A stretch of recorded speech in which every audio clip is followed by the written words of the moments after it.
트럼프 대통령이 사우디아라비아를 방문했을 때 전 세계의 시선이 한 곳으로 쏠렸다. 무함마드 빈 살만 왕세자와의 회담 결과는 그야말로 역사적이라는 표현 외에는 설명할 방법이 없었다. 양국은 총일 420억 달러 규모의 무기 거래와 600억 달러의 투자 협정에 서명했다. 단순한 외교 행보가 아니라 실질적인 군사경제 패권 동맹의 탄생이었다. 금액으로 환산하면 한국 돈 약 1000조 원에 이르는 거대한 규모였다. 이 소식이 전해지자마자 CNN, BBC, 로이터 등 세계 주요 언론이 동시에 긴급 속보를 내보냈다. 이번 협정이 단순한 경제 거래를 넘어 중동의 군사 균형을 뒤흔들 수 있다는 분석이었다. 특히 협상 과정에서 F-35 전투기 판매 가능성이 언급되자 국제안보 전문가들의 눈빛이 번뜩였다. 미국의 가장 강력한 5세대 스텔스 전투기를 사우디에 판매할 가능성, 그것은 곧 중동 전체의 세력 지형이 바뀐다는 의미였다. 트럼프 대통령의 방식은 과거 그 어떤 미국 대통령과도 달랐다. 그는 외교를 비즈니스로 정의했다. 이상적인 동맹보다는 거래 가능한 파트너를 원했고 전략보다는 이익을 우선했다. 이런 태도는 중동 지역의 부유한 걸프 국가들에겐 매력적인 제안이었다. 막대한 자금력과 미국의 첨단 무기가 결합된다면 사우디는 단숨에 세계 최강 수준의 군사력을 손에 넣을 수 있기 때문이다. 그날의 회담에서 트럼프는 웃음을 감추지 않았다. 무함마드 왕세자가 앞으로 수년간 600억 달러를 미국에 투자하겠다고 약속하자 그는 즉시 그 투자를 1조 달러까지 끌어올리고 싶다고 답했다. 이는 단순한 희망이 아니라 선언이었다. 트럼프 행정부의 목표는 명확했다. 미국의 무기 산업을 다시 세계의 공장으로 되살리고 동맹국의 안보를 거래 가능한 카드로 만드는 것. 이러한 움직임의 중심에는 F-35가 있었다. F-35는 단순한 전투기가 아니라 미국이 21세기 초반에 구축한 공중 패권의 상징이며 동맹국에 대한 신뢰의 척도였다. 그런데 트럼프 대통령이 이 스텔스 전투기의 판매 가능성을 공개적으로 언급하자 중동과 이스라엘 모두 충격에 빠졌다. 이스라엘은 현재 중동에서 유일하게 F-35를 운용하는 국가다. 미국이 오랫동안 유지해온 질적 군사 우위 QME의 약속 덕분이었다.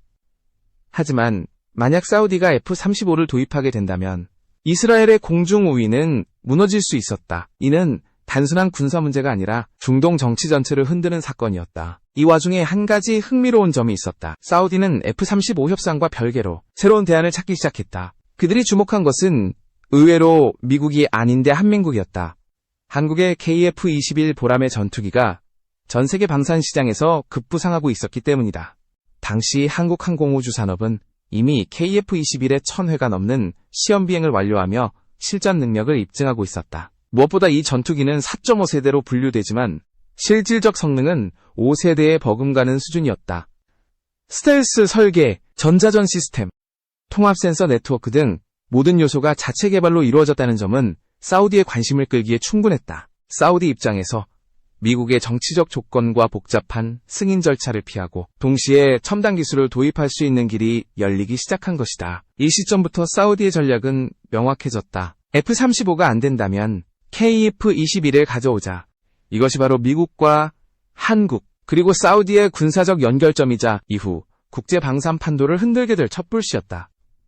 F-35 판매 논란은 사우디의 거대한 무기 거래 중에서도 가장 뜨거운 화제였다. 트럼프 대통령의 발언 이후 미국 내부와 국제사회 모두가 즉각 반응했다. 미국의 군사 전문가들은 입을 모아 말했다. 사우디의 F-35를 판다는 건 곧 이스라엘의 질적 군사 우위를 포기한다는 뜻이다. 이스라엘은 이미 2010년대 초반부터 미국으로부터 F-35A를 도입하며 중동 유일의 5세대 전투기 운용국이 되었다. F-35는 단순히 전투기 이상의 의미를 가진다. 정보전, 전자전, 네트워크전이 동시에 가능한 하늘의 컴퓨터이자 미군과의 완전한 작전 연동이 가능한 플랫폼이다. 그런데 이런 무기를 사우디가 갖게 된다면 이스라엘의 공중 패권이 흔들릴 수밖에 없었다. 그동안 미국은 중동에서 이스라엘의 우위를 보장하기 위해 첨단 무기 판매를 극도로 제한해왔다. 사우디, 아랍에미리트, 카타르 같은 부유한 걸프 국가들조차 F-35 구매 허가를 받지 못했다. 이유는 단 하나, 이스라엘의 안전이었다. 하지만 트럼프 대통령은 이 원칙마저 바꾸려 했다. 그는 아브라함 협정을 통해 중동의 적대국들을 경제협력의 틀로 묶으려 했고 그 핵심에는 무기 거래가 있었다. 실제로 트럼프 행정부는 아랍에미리트에 F-35 판매를 승인한 전례가 있다. 이스라엘은 즉각 반발했지만 미국은 중동의 안정을 위해 필요한 조치라며 밀어붙였다. 이 경험은 사우디에도 가능성을 보여주었다. 만약 자신들이 이스라엘과 관계 정상화를 추진한다면 F-35 도입이 가능해질 수도 있다는 계산이었다. 문제는 바이든 행정부 들어서 이 정책이 다시 제동이 걸렸다는 점이다. 민주당은 인권 문제와 중동 내 무기 확산을 이유로 트럼프식 무기거래 외교를 비판했다. 하지만 사우디는 이미 방향을 정해버렸다. 미국이 허락하지 않는다면 다른 길을 찾겠다. 그 시점에서 등장한 것이 바로 한국의 KF-21이었다. 사우디는 단순히 미국의 대체품을 찾은 것이 아니었다. 그들은 장기적으로 자체적인 전투기 산업을 구축하려는 목표를 세웠다. 이를 위한 파트너로 한국이 거론된 것이다. 2021년 사우디는 한국의 6세대 전투기 공동 개발 제안을 비공식적으로 전달했다는 보도가 나왔다. 이 제안의 핵심은 KF-21 플랫폼을 기반으로 한 미래형 스텔스 전투기였다. 왜 하필 한국이었을까? 첫째, 한국은 이미 독자적 스텔스 기술을 확보한 유일한 비서방 국가였다. F-35나 라팔, 유로파이터처럼 외국 의존도가 높은 기종들과 달리 KF-21은 한국 기술로 설계되고 생산된다. 둘째, 한국은 방산협력에 있어 정치적 조건을 강요하지 않는다. 즉, 인권 문제나 외교 노선에 따라 판매를 중단할 위험이 적다는 뜻이다. 셋째, 한국의 개발 속도는 세계를 놀라게 했다. 불과 몇 년 만에 시제기 비행, 초음속 돌파, 레이더 반사 단면적 시험까지 모든 단계를 통과했다. 이러한 점은 사우디가 찾던 완벽한 파트너의 조건에 부합했다. 미국처럼 기술 이전을 꺼리지 않고 프랑스보다 빠르며 러시아보다 안정적인 나라, 바로 대한민국이었다. 결국 F-35 논란은 새로운 결과를 낳았다. 미국과 이스라엘의 견제 속에서 사우디는 다른 방향을 보기 시작했고 그 시선 끝에 KF-21이 있었다. 이때부터 중동의 하늘 위에는 묘한 긴장감이 감돌았다. F-35의 그림자와 KF-21의 실루엣이 겹쳐지면서 군사 패권의 무게추가 서서히 기울기 시작한 것이다. 한국의 기술이 이제 단순한 대체제가 아닌 새로운 선택지로 부상하고 있었다. 이스라엘 내부에서도 우려의 목소리가 나왔다. 만약 사우디가 한국과 손잡는다면 우리의 우위는 기술이 아닌 정치로만 유지될 것이다. 라는 분석이 이어졌다. 실제로 이스라엘 군사 전문가들은 KF-21의 스텔스 구조와 센서 통합 능력을 높이 평가하며 향후 이 기체가 진정한 5세대 전투기로 성장할 가능성이 높다고 평가했다. 사우디는 이제 더 이상 미국의 승인만을 기다리지 않았다. 그들은 스스로의 선택을 준비하고 있었고 그 중심에는 점점 더 크게 떠오르는 이름 하나가 있었다. KF-21. 그리고 그것은 곧 중동의 새로운 군사 질서를 의미했다. 사우디가 KF-21에 관심을 보이기 시작한 시점은 단순히 미국산 전투기 구매가 어려워졌기 때문만은 아니었다. 그 이면에는 훨씬 더 복잡한 계산이 숨어 있었다. 사우디는 오랜 기간 동안 서방 무기에 의존해왔다. F-15SA, 토네이도, 타이푼 등 다양한 기종을 운영했지만 그 어떤 전투기도 자국의 손으로 생산된 적은 없었다. 왕세자 무함마드는 이런 구조를 근본적으로 바꾸려 했다. 그는 비전 2030이라는 국가 혁신 프로젝트를 통해 석유 의존도를 줄이고 자국 내 방산 생산 비율을 50%까지 끌어올리겠다는 목표를 세웠다. 이 목표를 달성하기 위해서는 단순한 구매가 아닌 기술 이전과 공동 개발이 필수였다. 문제는 서방 국가들이 결코 기술의 핵심을 넘기지 않는다는 점이었다. 미국, 영국, 프랑스 모두 비슷했다. 수출은 가능하지만 엔진과 스텔스 설계의 노하우는 절대 이전하지 않았다. 이때 한국의 KF-21은 완벽한 타이밍에 등장했다. 한국은 이미 자체 설계 능력을 확보했고 항공기 주요 부품의 65% 이상을 국산화한 상태였다. 무엇보다 한국 정부와 한국항공우주산업은 기술 협력에 매우 유연한 입장을 보였다. 단순히 전투기를 판매하는 것이 아니라 현지 조립, 부품 생산, 인력 양성까지 포함한 패키지 협력 모델을 제안했다. 사우디가 매료된 것은 바로 이 부분이었다. 그들은 단순히 무기를 사려는 것이 아니라 한국 노하우를 배우고 싶어 했다.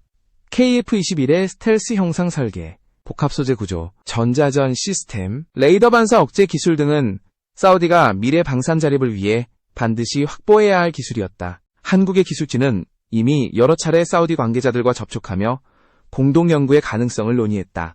특히 KF-21 블록 3, 즉 완전한 스텔스 버전 개발 단계에서 사우디가 공동 투자자로 참여할 가능성이 언급되었다. 사우디는 이 사업을 통해 단순히 전투기를 들여오는 수준이 아니라 향후 사우디형 KF-21을 생산하는 장기 프로젝트를 검토 중이었다.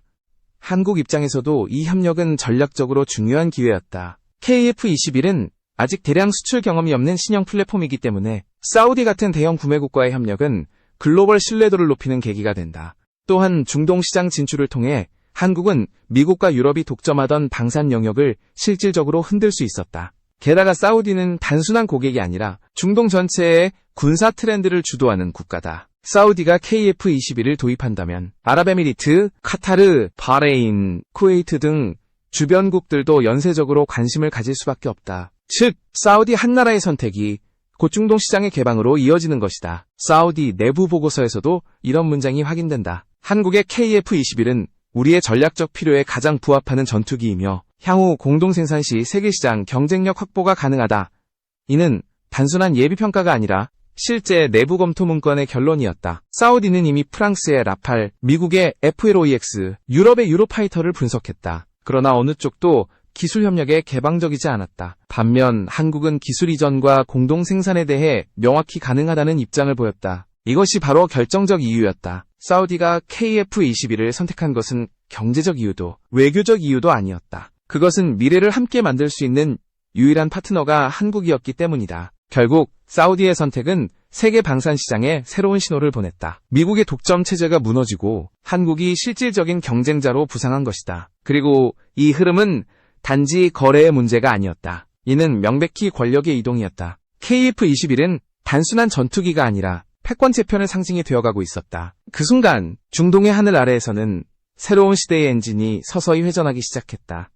KF-21의 기술적 진화는 단순한 업그레이드 수준이 아니었다. 그것은 하나의 진화 과정이자 한국 항공산업이 독자적인 스텔스 전투기 시대를 열어가는 증거였다. 시제기가 첫 비행을 마친 이후 한국항공우주 산업은 전례 없는 속도로 개량과 시험을 반복했다. 불과 2년 사이에 1000회 이상의 시험 비행이 이루어졌고 모든 과정에서 데이터가 축적되었다. 이는 미국이나 유럽의 개발 속도와 비교해도 매우 이례적인 수준이었다.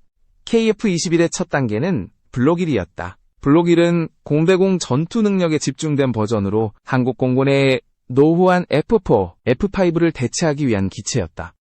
하지만 블록 1은 단순히 대체용 전투기가 아니었다. 기본적으로 F-16 이상의 항전 장비를 갖추고 있었고 기체 구조는 완전한 스텔스 형태로 진화할 수 있도록 설계되어 있었다.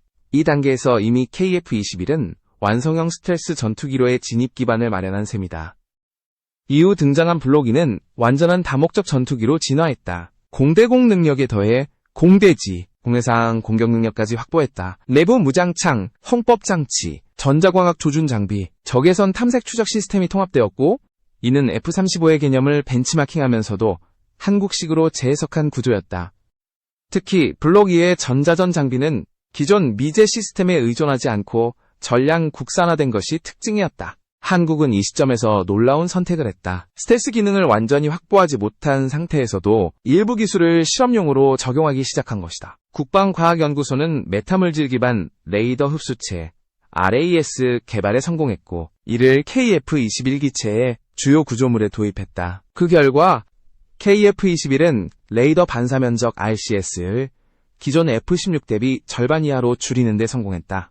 KF-21 개발팀의 다음 목표는 명확했다. 완전한 스텔스 능력을 갖춘 블록 3였다. 블록 3는 단순히 블록 2의 개량이 아니라 사실 상차 세대형 KF-21로 불렸다. 내부 무장창 설계가 완전히 새로워졌고 플라즈마 스텔스 기술 적용 연구가 본격화되었다. 국방과학연구소 관계자는 블록 3는 F-35보다 한 세대 진보된 스텔스 개념을 담고 있다고 평가했다.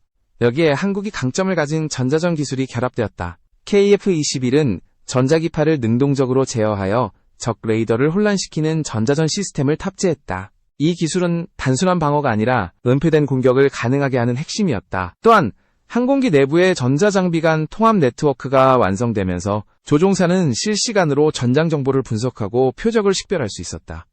KF-21의 또 다른 특징은 설계 단계부터 확장성을 고려했다는 점이다. 엔진을 교체하거나 무인 조종 모듈을 탑재하는 형태로 진화가 가능하다. 실제로 한국항공우주산업은 무인 전투기 가오리 X2와의 연동 실험을 준비하고 있으며 이는 블록 3 이후의 유무인 복합 작전기 개발로 이어질 예정이다. 이러한 기술적 진화는 세계 방산업계에 큰 충격을 주었다. 불과 10년 전까지만 해도 한국은 항공기 수입국에 불과했다. 그러나 이제는 자체 스텔스 전투기를 개발하고 해외 수출까지 추진하는 나라가 되었다. 블록 3 개발이 공식화되자 중국과 일본 언론이 일제히 반응했다. 중국 관영 매체는 한국이 미국의 기술을 훔쳐 F-22를 복제했다고 비난했고, 일본의 요미우리 신문은 한국의 과학 수준으로는 불가능한 성과라며 의심을 표했다. 그러나 이러한 반응은 오히려 한국의 기술력을 인정하는 또 다른 형태의 증거였다. 한국의 국방과학연구소는 이미 차세대 엔진 냉각 기술과 터빈 블레이드 내열 코팅 시스템을 확보했으며, 이는 스텔스 전투기의 핵심 기술 중 하나다. 엔진 내부열이 높을수록 추진력은 강하지만 스텔스 성능은 떨어진다. 한국은 이 모순을 극복하기 위해 자체 냉각 터빈 블레이드 개발에 성공했다. 결국 KF-21 블록 3는 한국형 스텔스 기술의 집약체가 되었다. 플라즈마 스텔스, 복합 소재 구조, 능동형 전자전 시스템, 저피탄 페인트 기술, 그리고 내부 무장창 통합까지 모두 국산화가 진행되고 있었다. 세계 군사 전문가들은 말했다. KF-21은 단지 4.5세대 전투기가 아니다. 그것은 한국이 6세대의 전투기 시대로 가는 교두보다. KF-21의 진화는 단순한 기술 발전이 아니라 한국이 독자적 항공 패권을 향해 나아가는 역사적 선언이었다. KF-21의 실전 전투력은 이제 더 이상 예상치 나시제기 성능의 수준이 아니었다. 실제로 공개된 양산형 시제기의 데이터를 보면 KF-21은 이미 실질적인 작전 투입이 가능한 완성형 전투기로 평가받고 있다. 첫 번째로 주목해야 할 부분은 무장체계다. KF-21은 공대공, 공대지, 공해상 등 모든 영역의 임무 수행이 가능하도록 설계되었다. 내부 무장창에는 2000파운드급 유도폭탄까지 탑재할 수 있으며, 이는 F-35와 동일한 수준이다. 공기역학적 구조가 상대적으로 얇은 기체임에도 불구하고 내부 공간을 최적화하여 대형 무기를 내장할 수 있도록 설계된 점은 놀라운 성과였다. 한국항공우주산업은 KF-21 무장 국산화를 최우선 목표로 두었다. 그 결과 중장거리 공대공, 미사일 비공 21, 초음속 순항미사일, 그리고 한국형 타우러스로 불리는 장거리 공대지 유도탄 개발이 진행 중이다. 한국형 타우러스는 사거리가 500km를 넘으며 한반도 상공에서 평양을 직접 타격할 수 있을 정도의 정밀도를 자랑한다. 이 미사일의 파괴력은 독일 MBDA사의 타우러스 KPD-350과 동등한 수준으로 평가받고 있다.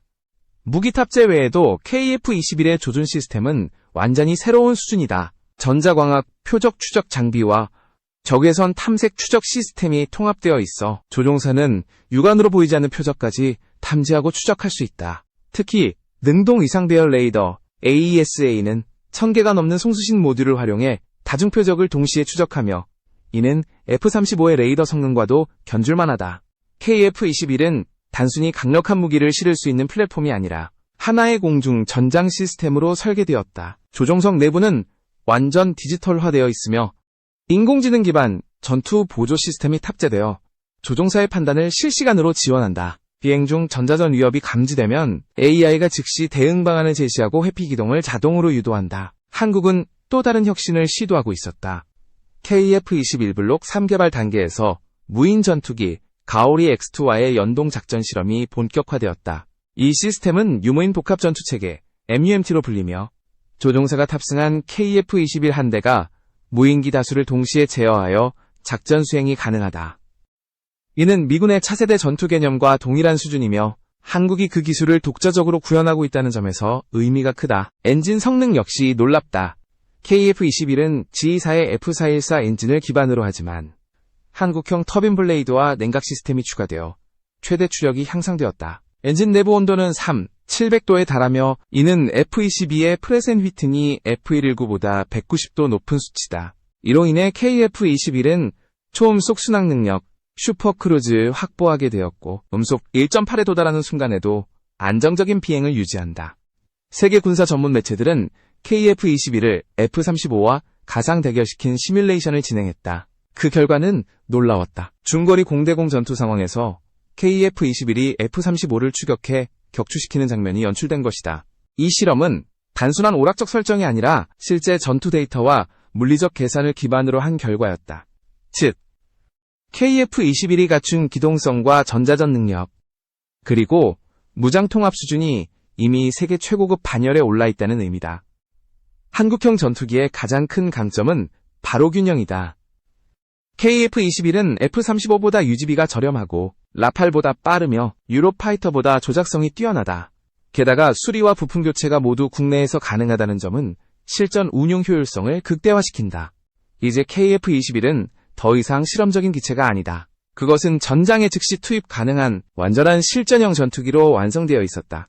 전문가들은 KF-21을 이렇게 평가했다. 이 전투기는 단순히 비행하는 기계가 아니다. 그것은 한 나라의 기술력, 자존심, 그리고 미래가 함께 비상하는 상징이다. KF-21의 무장은 단순한 무기체계의 조합이 아니라 한국이 쌓아올린 모든 과학과 엔지니어링의 결정체였다. 그 속에는 지난 수십 년간 축적된 연구와 도전, 그리고 고자 주국방이라는 의지가 녹아 있었다. 이제 세계는 인정하기 시작했다. 한국은 단순한 무기 수입국이 아니라 전투기를 수출하는 나라가 되었다. 그리고 그 변화의 중심에는 언제나 하나의 이름이 있다. KF-21. 대한민국이 만든 하늘의 검이